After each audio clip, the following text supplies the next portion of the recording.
மனைவி கணவனுக்கு செய்ய வேண்டிய கடமைகள் 6. கொஞ்ச நாளுக்கு முன்னால கணவன் மனைவிக்கு செய்ய வேண்டிய கடமைகள் அப்படின்னு சொல்லி வீடியோ போட்டிருந்தோம். நிறைய பேர் கேட்டிருந்தாங்க. அப்ப மனைவிமார்கள் கணவன் மீது செய்ய வேண்டிய கடமைகள் என்ன, அதையும் போடுங்க என்பதாக சொல்றாங்க. அல்ஹம்துலில்லாஹ் 6 கடமைகள் குர்ஆன் ஹதீஸின் வாயிலாக நமக்கு தெரிய வருகிறது.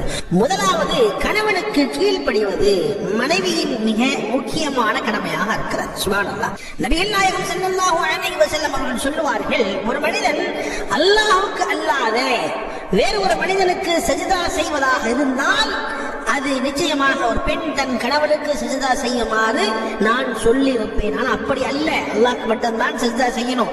ஒரு ஆள் அப்படி இருந்திருந்தால் ஒரு மனைவி கணவனுக்கு சஜிதா செய்ய வேண்டும் என்று நான் சொல்லியிருப்பேன் என்று நபிகள் நாயகம் ஸல்லல்லாஹு அலைஹி வஸல்லம் சொன்னார்கள். இந்த ஹதீஸ் இப்னு மாஜா திர்மிதியிலே பதிவாக இருக்கிறது. 2, மான மரியாதை கணவன் இல்லாத நேரத்தில் பாதுகாப்பது, தன்னுடைய கற்பை பாதுகாப்பது.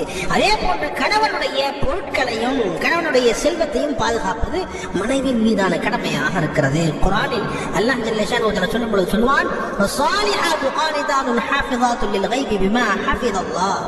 நல்ல ஒழுக்கம் உள்ள மனைவி அல்லாஹ்வுக்கு வழிபட்டு நடப்பவர்களாகவும் கணவர் அல்லாத போது அவர்களுடைய ரகசியங்களை காப்பாற்றுபவர்களாகவும் இருப்பார்கள் என்பதாக குர்ஆனில் அல்லாஹ் சூரத்து நிசால சொல்லி காட்டுகிறார். இது 2வது. 3வதாக, கணவனை மகிழ்ச்சிப்படுத்துவது, கணவனுக்கு முன்னாலே அழகாக அலங்கரித்து இருப்பது, இதுவும் கடமையாக இருக்கிறது.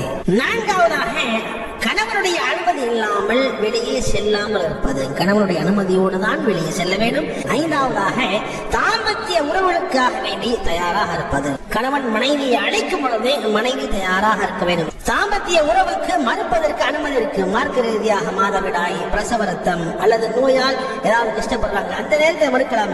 மற்றபடியாக மனைவிமார்கள் மறுக்க கூடாது. ரசூல் ஸல்லல்லாஹு அலைஹி வஸல்லம் சொல்வார்கள், ஒருவர் தன் மனைவியை தன் படுக்கைக்கு அழைக்கும் பொழுது அவள் மறுத்து விட்டால் அதன் காரணமாக கணவன் கோபத்துடன் இரவை கழித்தால் விடியும் வரை மலக்குமார்கள் அந்த பெண்ணை சபித்துக் கொண்டே இருப்பார்கள் என்று ரசூல் ஸல்லல்லாஹு அலைஹி வஸல்லம் சொல்லியிருக்கிறார்கள். புகாரி, முஸ்லிம்.